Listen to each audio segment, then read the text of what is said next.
Your Honor, my client would also like to make a statement. Would you like me to? Of course. Okay. Of course. You may both allocate for Thank sure. you. I didn't know whichever you wanted to. Either way first. It's up to you. You were replying.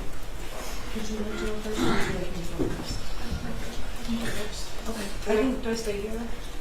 You can stay there. Your Honor, is there any way she can have this handcuff off? Because she has multiple pages. I'm okay. I'm right here. I don't have to shuffle. You're okay? Okay. Okay. I don't know if I'm allowed to. Okay. It's okay. She said she's okay. It's okay. Go ahead, Ms. Crumbley. I sit here today to express my deepest sorrow for the families of Hannah, Tate, Madison, Justin, and to all those affected on November 30th, 2021. The driving weight this has taken on my heart and soul cannot be expressed into words. Just as I know there is nothing I can say that's going to ease the pain and suffering of the victims and their families. There's a quote I heard that rang true. Grief. For those of you who understand, no explanation is needed. And for those of us who do not, no description is possible. I've taken countless nights of lament over the anguish and shame I carry, knowing what my son did, the harm he caused to innocent lives, the families, and to the entire Oxford community. I pray all the victims are the embodiment of God's mercy and peace, and that He heals your broken spirits. When I was on the stand, I was asked if I would have done anything different. I was horrified to learn my answer I would not have was completely misunderstood. That answer is true because my son did seem so normal. I didn't have a reason to do anything different. This was not something I foresaw. That was the intention of my answer and how I interpreted the question. With the benefit of hindsight and the information I have now, my answer would be drastically different. If I even thought my son could be capable of crimes like these, things would have absolutely been different. Even worse, when I learned during the police investigation that he had been planning a school shooting before November 30th. He was not the son I woke up. He was not the son I knew when I woke up on November 30th. The Ethan I knew was a good, quiet kid. He loved his pets, family vacations. My husband and I used to say we had the perfect kid. I truly believed that, and that's who I saw and thought I knew. As the details started emerging during discovery, I was horrified to learn concerning behaviors my son was reported doing at school. Refusing to take a makeup test he told us he took. Sleeping in class. Drawing pictures of guns on his assignments. Writing, quote, "My family is a mistake." Watching a video in class of a mass shooting that fatal day, along with internal communications that took place between his teachers and counselor, Mr. Hopkins. That he is, quote, "on my radar," and, quote, "he seems to be having a rough time," was never disclosed to us, his parents. The school claimed this was not abnormal behavior because of the pandemic and Oxford being a, quote, gun community. To say I was furious to learn this information is an understatement.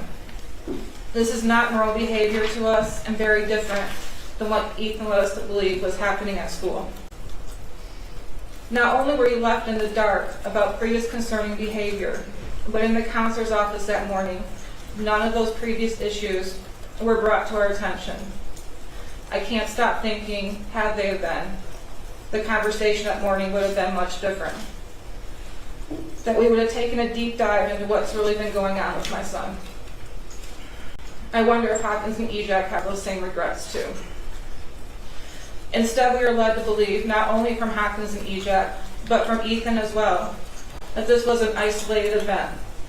We felt confident in trusting the professional's advice to let him stay in school that day. Quote, he does not pose a threat to himself or others. It was suggested that him being around peers would probably be good. We agreed. We were never asked to take him home that day. If that was discussed as the best course of action, we would have obliged. The prosecution keeps saying we didn't give them the big picture that morning in the counselor's office. but what they failed to acknowledge is the bigger picture the school did not give us. I'm not the same person I was prior to November 30th, 2021. This tragedy has changed who I am and has taught me some very valuable lessons. It's said in suffering we gain wisdom. I've also gained God. In the quiet hours of myself, I prayed to Him about the deep impact this tragedy has had on the families and the endless pain no one should ever have to feel. For it is God who holds a true understanding of our pain. I've also learned to depend on Him for peace and strength. Alone, I'm not strong enough. I've learned that we cannot tell or predict what will happen to us in this life. One day you wake up and everything can change. We can, however, decide what happens in us, how we take it, what we do with it. And that's what really matters in the end. That's the test of living, is how we take the unimaginable, the tragedies, the raw hardships, and make them a thing of worth and beauty. I've also learned to never think this could not happen to you, and stereotype that bad kids come from bad parents. The prosecution has tried to mold us into the type of parents society wants to believe are so horrible, only a school or mass shooter could be bred from. This is a very trivial assumption to have. We were good parents. We were the average family. We weren't perfect, but we loved our son and each other tremendously. Everything we strived for was to make sure our son had the best life we could give him, to grow up with traditions and experiences we had, to be the best person he could be. I know we did our best. The love I have for our son, mixed with regret for not seeing what was ahead, weighs heavily on me. My point is, this could be any parent up here in my shoes. Ethan could be your child, could be your grandchild, your niece, your nephew, your brother, your sister. Your child can make a fatal decision, not just with the gun, but a knife, a vehicle, intentionally or unintentionally. If there's anything the general public can take away from this, is that this could happen to you too. The tragedy has taught me the true meaning of unconditional love, as I watch my parents still love and care for me wholeheartedly, no matter what has happened. If there's nothing else I can do right in life, I do still love my son unconditionally, and perhaps that is my purpose. Your Honor, I don't envy the decision you have to make today. I understand this is a novel case, and punishment expectations are high, not just from the prosecution, but from all those affected as well. The heartbreaking journey these families have endured. Hang on, I have to back up. I missed my most important. I need to cross. The most valuable piece of wisdom I gained is the power of forgiveness. To forgive the prosecution for the slander and hate against me and my husband.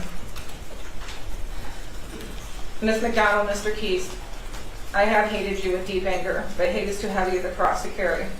I need to be set free of that burden and recognize that you are people just like me, imperfect, but a child of God.